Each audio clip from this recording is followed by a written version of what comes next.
Welcome back to the final segment of Investing with Confidence. I am your host, Joshua David, having a good time with my good friend and my great pal, Mr. Al Connickson. Let's call him the mastermind of this whole operation. Also, don't forget to subscribe to the podcast wherever you listen to podcasts and on YouTube. So, Al, as we continue this discussion about retirement techniques and strategies, we talked a lot about these other assets with futures, Forex, and options. Right. And a lot of our listeners probably don't understand that you have the ability to use those in retirement accounts. Now, a broker and advisor, they're probably not going to do that for you. But their only way to do that potentially would be self-directing, Correct. which actually means making your own investment decisions. And I just want to kind of preface this. We're conditioned and told not to do that. And it's by the brokers, it's by Wall Street, it's by the financial advisors. Why? Because they need to control assets under management. Al, let's talk about why we're seeing so many people want to understand more about self-directing, really being the best steward of their own money. Yeah, we see a lot of people coming into these classes, Josh, and the only involvement they have in the market is with their employer-sponsored retirement plans, whether it's a 401k, 403b, whatever yours is entitled. And they're saying that they're not getting the kinds of returns that they think they should get. They feel they want to take more control over their assets. And I think it's a very encouraging thing that people are at that point where they want to take control over their own money, their own future. And I think there's some things that you should ask yourself when you're going into retirement or you're close. Do you plan on retiring? When do you plan on retiring? And then what's your plan? Are you going to work the rest of your life? You're going to rely on Social Security, or are you going to build and preserve a retirement account? And how do you do that? Well, if the 401k is not enough, if your employer-sponsored plan is not giving you the kind of returns you want, then what's the alternative?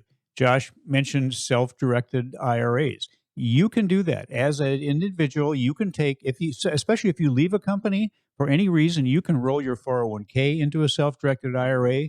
Even if you are still working, you can set up an IRA in addition to a 401k. Is there penalties for that? No, and there's no penalty. A lot of people think there is. Yeah, as long as you roll it, if you're under 59 and a half and you roll that 401k into a qualified retirement plan, there's no penalty. There's no tax penalty cost. There's no penalty, and I know a lot of people do misunderstand that, probably because it hasn't been explained to them. But absolutely, that is your money.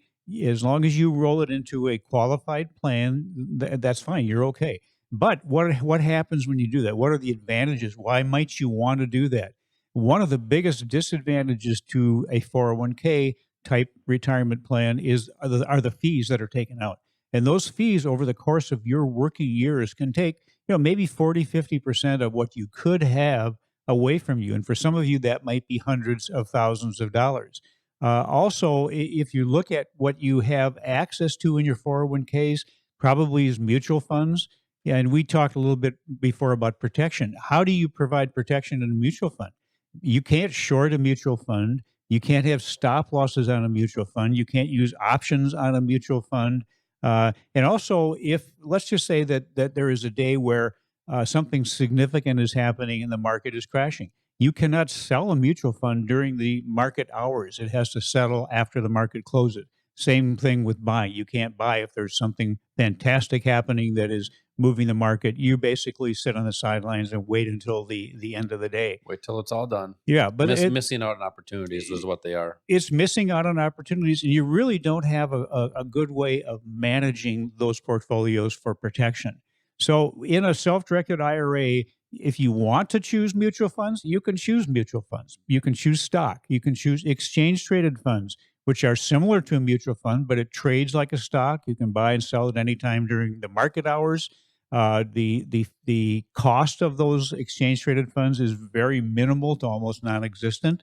But you also can trade futures in the foreign exchange market and options. You have access to those in your self-directed IRA. So now you have strategies that can potentially benefit you in an up market, potentially benefit you in a down market, and potentially benefit you in a sideways market. And that's the great thing about trading and investing is once you understand how it really works, it doesn't matter which direction that you're going. Correct. So, Al, with these different investing classes that you teach here at the academy, you really dive into self-correcting, why, what the potential may be, why it's so important to be the best steward of your own money. Because think about this: who's going to be the best steward, you or that stranger? It's usually a stranger that's managing your future. Do you want your future in somebody else's hands or your hands? But you want to learn how to do that properly. And Al, there's a lot of people that are listening right now that they just feel like they're missing out on something. And really what they're missing out on is opportunity. Right. The opportunities that come into this market every single day are phenomenal.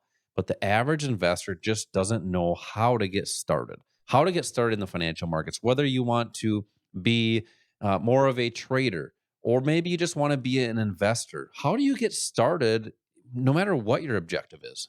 Well, I think a great way to start would be to come into one of these free classes. You're already listening to the show, so you have an interest, it seems, in the financial markets. Maybe it's because you're thinking about entering. Maybe you think it's something that would be potentially beneficial to you. The one of the reasons we do these initial classes that Josh has been talking about is for you to kind of dip your toe in the water, see if this is something that is right for you. And for some people, it's not the right thing to do. But if it is, maybe the potential benefits there are certainly worth a couple of hours of your time. So that would be the first step, and understand that now there's education available. Years ago, it was really hard to find good education. If you wanted to make a trade or be involved in the market, you pretty much had to use a broker. Then the high-speed internet entered the picture. Sophisticated trading platforms entered the picture. Anybody has access to these markets, which is a good thing and a bad thing. It's good if you know what you're doing. If you don't know what you're doing, it can be a bad thing. But the education now is available, and that's this is our 24th year. We have centers around the world, the largest financial education services firm, and we have bricks and mortars locations where you can go. Because one of the things you'll find important is the follow up, the support that you get. You can sit through a seminar, read a book, or listen to a CD. That's knowledge. You get some knowledge there, but that knowledge is of no value or very little value unless you know how to apply it. How to apply it, how to apply it at the right time, why you're applying it. Those are all parts of building skills. And that's really what we excel at the Online Trading Academy is the building of those skills. And then it's providing kind of a mentorship, a community environment where you can spend time with other students that are like-minded. It's always best to spend time with people that are more successful than you, that maybe have the same kind of thought processes. That's what our students experience here with the kind of the community aspect of it. But also putting the plan together, and that's something that we help you do. That's going to control your emotions and give you that core strategy process. Yeah, that's the great thing about having a place to go is you have somewhere to go to ask questions to help you through your journey. And now it's getting close to the end of the show, and we have a lot of listeners that want to get started. I mean, think about this. I mean, a lot of our listeners probably have kids, or they have grandkids, or they know somebody that has kids. And what's one of those one things that we tell our kids when they're young? Go play. Go outside and go play with your friends. Go, if you're playing in sports, get in the game.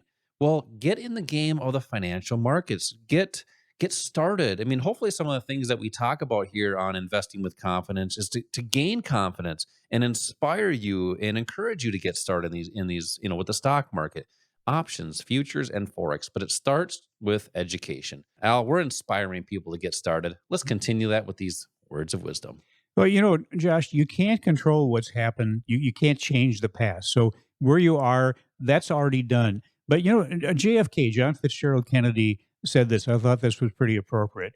Quote, "Let us not seek to fix the blame for the past. Let us accept our own responsibility for the future." Unquote. So remember, people don't decide their future. You decide what you will do today, and that decides your future. And you'll be surprised at what you can accomplish if you just have the courage to try. That's all it is. It's courage. That's the difference between, that 95% and the 5%. It's just courage to get started. If you missed the show, check out the podcast, but also on the YouTube, Investing with Confidence. Same time, same place, next week. Retire and retire young, my friends, on the YouTube. On the tube.